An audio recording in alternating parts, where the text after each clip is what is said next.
Assalamualaikum warahmatullahi wabarakatuh. Bertemu lagi dengan saya Lediana, tutor di PKBM Bina Insani pada pelajaran online mata pelajaran ekonomi. Baiklah, kita akan membahas modul 2 yang berjudul Menjadi Konsumen Cerdas. Baiklah, langsung saja kita memulai pelajaran kita pada hari ini. Baiklah, langsung saja kita mulai pembelajaran kita pada hari ini, yaitu dengan judul A. Kegiatan Ekonomi.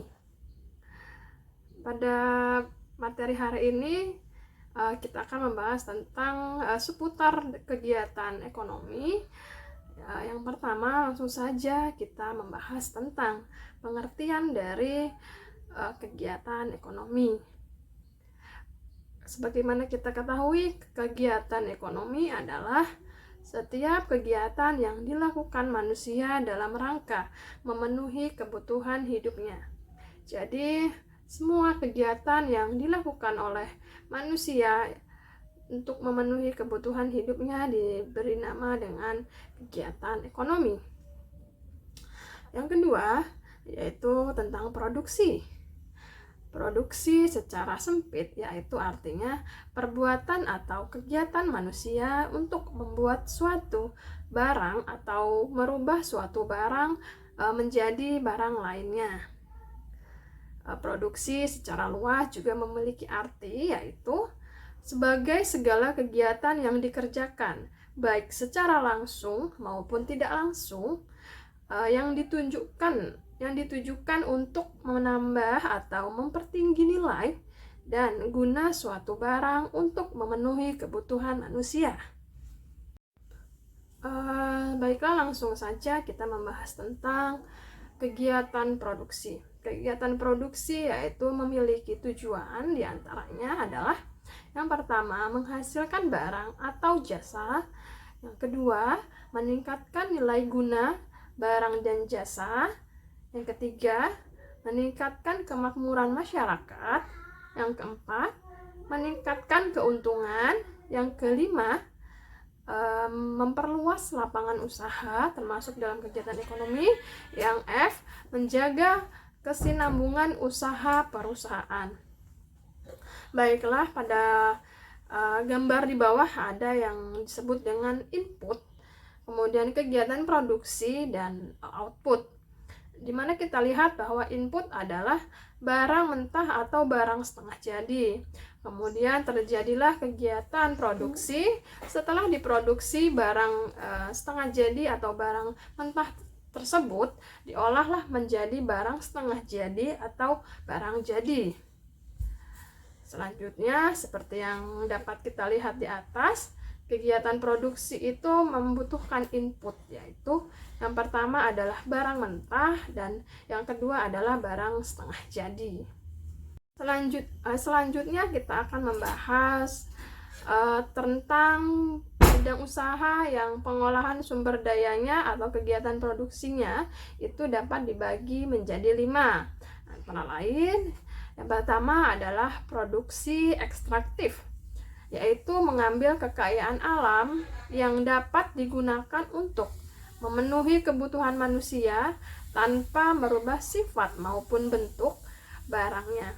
Contoh, seperti perusahaan penambangan, kemudian perusahaan penangkapan ikan di laut, seperti itu contohnya. Yang B, produksi agraris. Apa sih yang disebut dengan produksi agraris itu?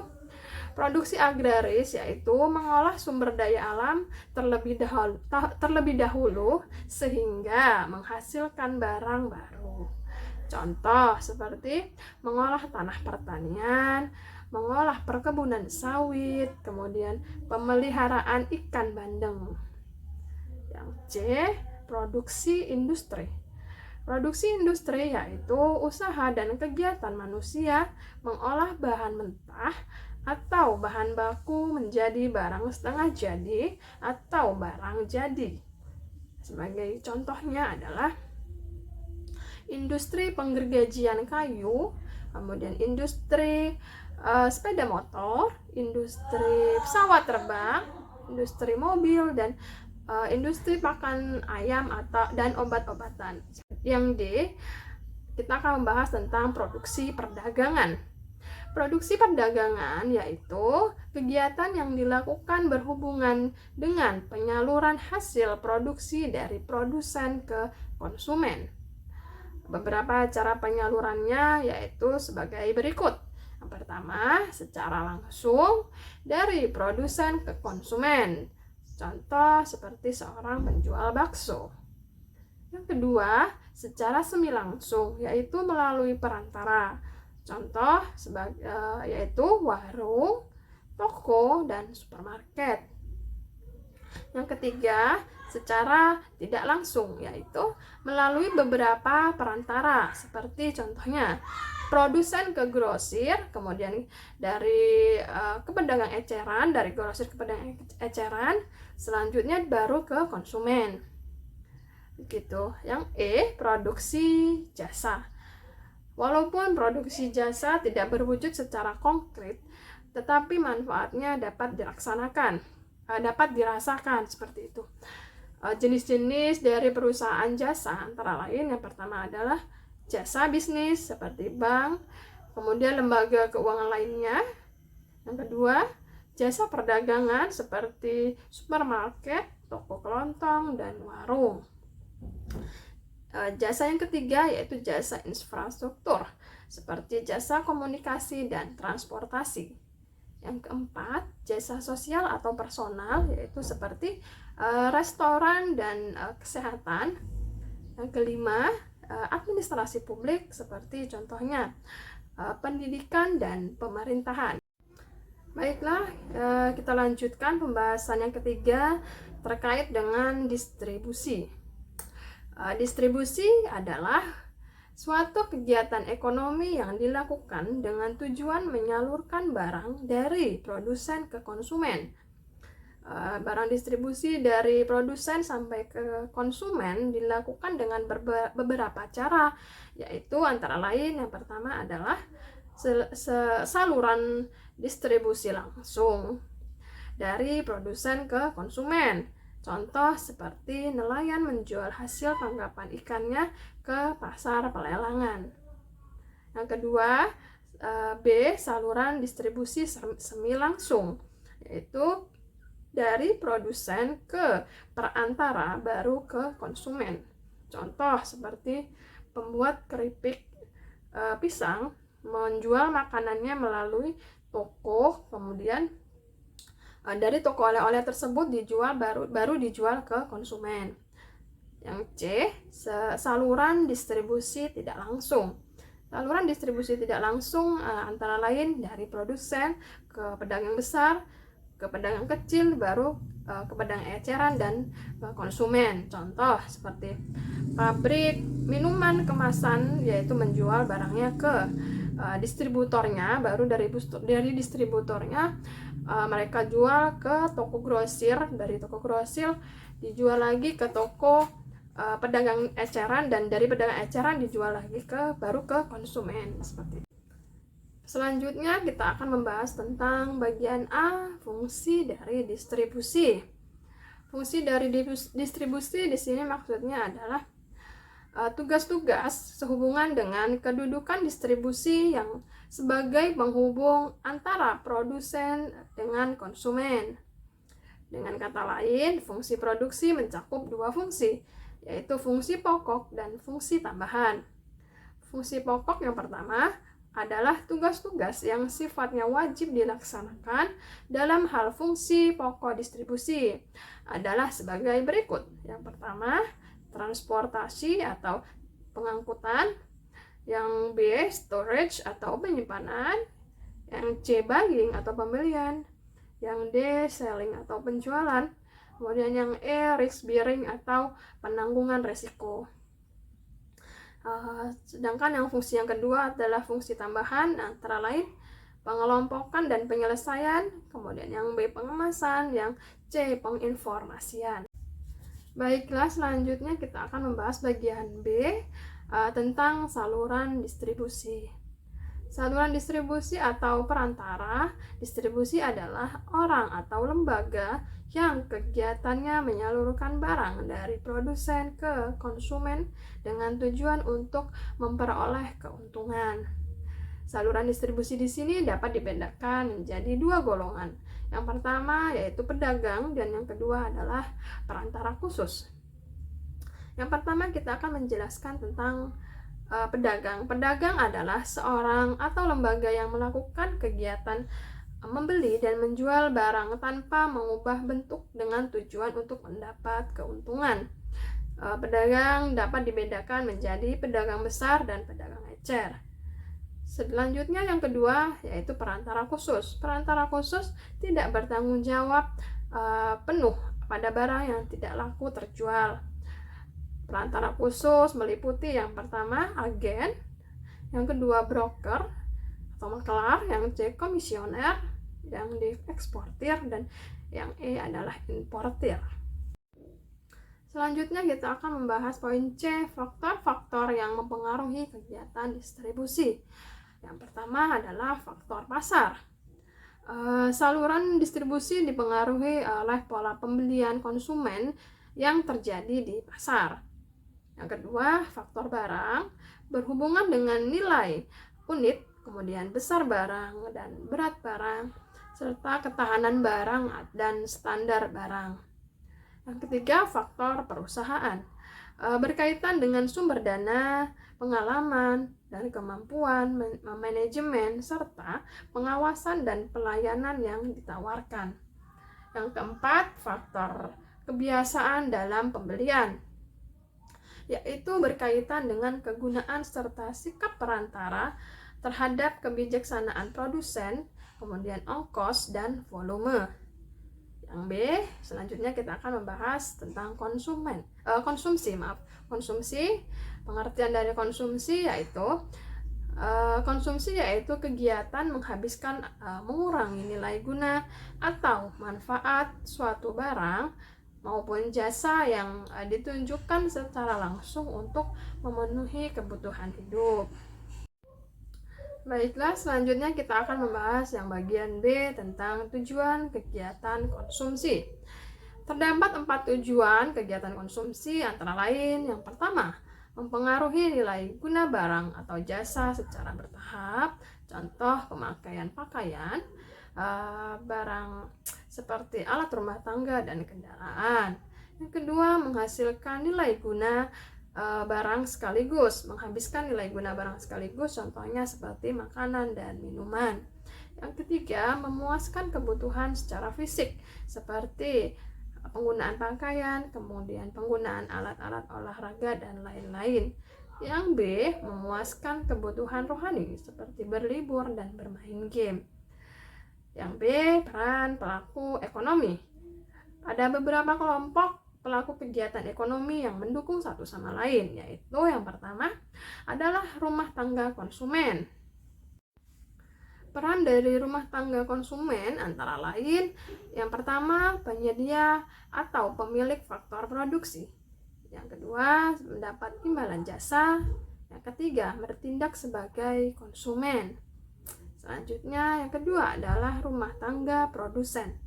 Rumah tangga produsen merupakan kelompok masyarakat yang melakukan kegiatan produksi. Peran rumah tangga produsen itu antara lain yang pertama, sebagai penghasil barang dan jasa, kemudian yang kedua sebagai pengguna faktor produksi, yang C sebagai penggerak kegiatan ekonomi. Selanjutnya, rumah tangga yang ketiga adalah rumah tangga negara atau pemerintah. Beberapa tindakan dan peran rumah tangga pemerintah dalam kegiatan ekonomi antara lain, baiklah, dari rumah tangga negara tadi dapat kita ambil peran atau bentuk peran dari pemerintah, antara lain yang pertama, mengatur kegiatan ekonomi. Yang kedua, peran pemerintah sebagai konsumen. Dan yang ketiga, peran pemerintah sebagai produsen. Yang keempat, kita akan membahas tentang masyarakat luar negeri. Contoh kegiatan yang dilakukan oleh pelaku ekonomi di sektor luar negeri antara lain yang pertama, ekspor impor barang, yang kedua ekspor impor jasa, yang ketiga aliran modal, dan yang keempat pertukaran tenaga kerja. Baiklah, selanjutnya kita akan membahas tentang bagian C, perilaku dari pelaku ekonomi. Yang pertama adalah konsumen. Konsumen adalah orang atau badan usaha yang melakukan kegiatan konsumsi. Guna barang yang pertama adalah ada beberapa bentuk kegunaan dari suatu barang yang Anda gunakan saat ini, antara lain yang pertama kegunaan bentuk, yang kedua kegunaan tempat, dan yang ketiga kegunaan kepemilikan, yang keempat adalah kegunaan waktu, yang kelima adalah kegunaan pelayanan, dan keenam adalah kegunaan dasar. Sedangkan yang B, nilai dari barang, yaitu nilai suatu barang dan jasa dapat dibedakan menjadi dua. Yang pertama adalah nilai pakai. Nilai pakai ini dibagi lagi menjadi dua, yaitu nilai pakai objektif dan nilai pakai subjektif. Baiklah, yang kedua selanjutnya kita akan membahas tentang nilai tukar. Nilai tukar juga terdiri dari dua, yaitu nilai tukar objektif dan nilai tukar subjektif. Besar kecilnya konsumsi seseorang atau suatu rumah tangga ditentukan oleh faktor-faktor sebagai berikut. Yang pertama, pendapatan. Yang kedua, tingkat harga. Yang ketiga adalah ketersediaan barang dan jasa. Yang keempat adalah selera. Kelima adalah lingkungan sosial budaya, dan keenam adalah perakiraan harga di masa yang akan datang. Baiklah, selanjutnya kita akan membahas tentang hukum Gosen. Gosen adalah seorang ahli yang berasal dari Jerman yang bernama Hermann Heinrich Gosen. Beliau ini mencoba menyelidiki cara pemenuhan kebutuhan manusia terhadap barang dan jasa. Hasil penyelidikan ini menghasilkan hukum Gosen 1 dan hukum Gosen 2. Baiklah, yang pertama kita akan membahas tentang hukum Gosen 1. Di sini terdapat tabel yaitu tentang hubungan jumlah barang yang dikonsumsi dengan kepuasan total dan kepuasan marginal yang diperoleh. Pada tabel di samping, kolom marginal utility mengalami penurunan dari 10 sampai dengan min 5. Setelah makan pada porsi pertama, kenikmatan dinilainya 10. Pada porsi kedua, tambahan kenikmatannya menurun sehingga menjadi dinilai 6. Selanjutnya, kepuasan total pun bertambah menjadi 16 util. Pada porsi ketiga, kepuasan menurun menjadi negatif 5. Baiklah, selanjutnya kita akan membahas tentang kepuasan total tersebut dan kepuasan marginal apabila ditampilkan dalam bentuk kurva seperti apa.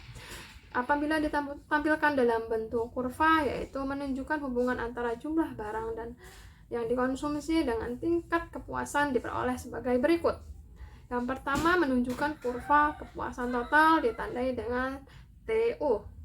Kurva yang kedua yaitu kurva kepuasan marginal dan ditandai dengan garis MU. Nah, gejala tambahan kepuasan yang tidak proporsional seperti dijelaskan di atas dikenal dengan nama The Law of Diminishing Marginal Utility atau hukum tambahan kepuasan yang terus-menerus. Hukum Gosen 1 tersebut menyatakan pemuasan kebutuhan vertikal, yaitu pemuasan satu macam kebutuhan yang dilakukan secara terus-menerus, sehingga kenikmatannya semakin lama semakin berkurang dan akhirnya capai titik kepuasan. Selanjutnya kita akan membahas tentang hukum Gosen 2. Berdasarkan hukum Gosen 1 yang membatasi jumlah objek konsumsi, yaitu satu jenis barang saja. Kenyataannya manusia membutuhkan bermacam-macam jenis barang dan jasa. Masalah tersebut dirumuskan dalam hukum Gosen 2 yang berbunyi sebagai berikut.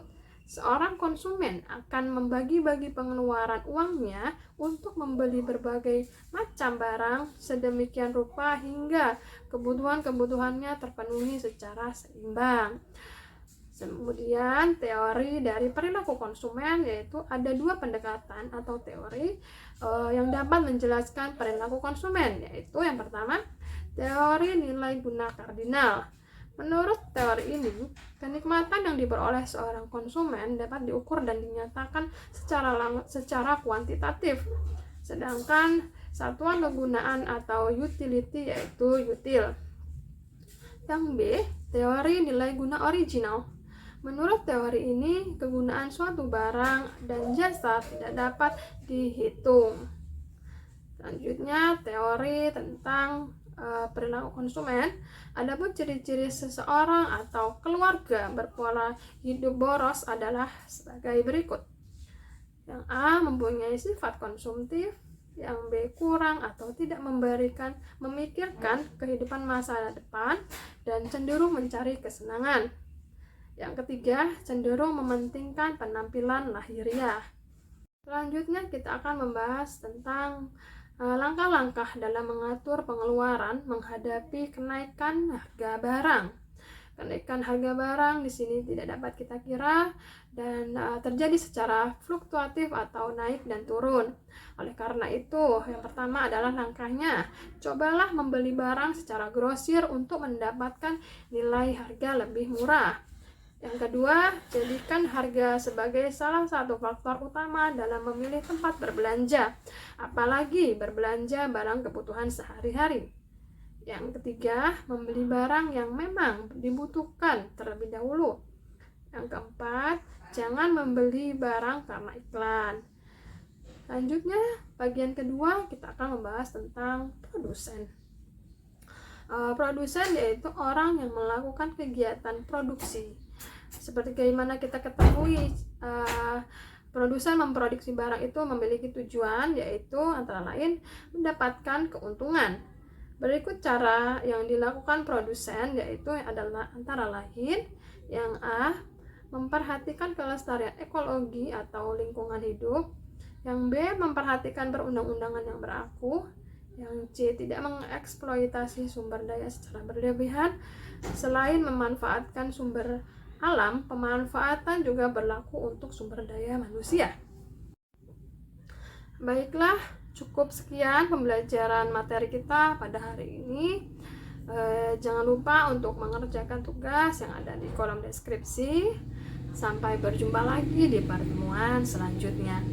Saya akhiri, wassalamualaikum warahmatullahi wabarakatuh.